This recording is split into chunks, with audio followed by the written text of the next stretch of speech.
మద్యం కుంభకోణం జగన్మోహన్ రెడ్డి ప్రభుత్వం హయాంలో జరిగిందని అందరూ కళ్ళకు కట్టినది. కసిరెడ్డి అన్నోడు ఎవరి తాలూకా? జగన్మోహన్ రెడ్డి గారు సొంత మనిషి.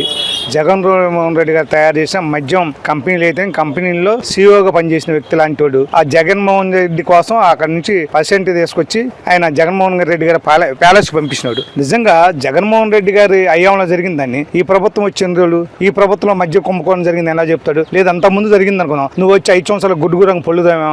ఆ రోజు మరి 5 సంవత్సరాలు ఏం చేసావు? ఉట్టి బనికిరాలని కేసులు పెట్టావు, లోపల వేసి ఎన్ని చేసావు కదా.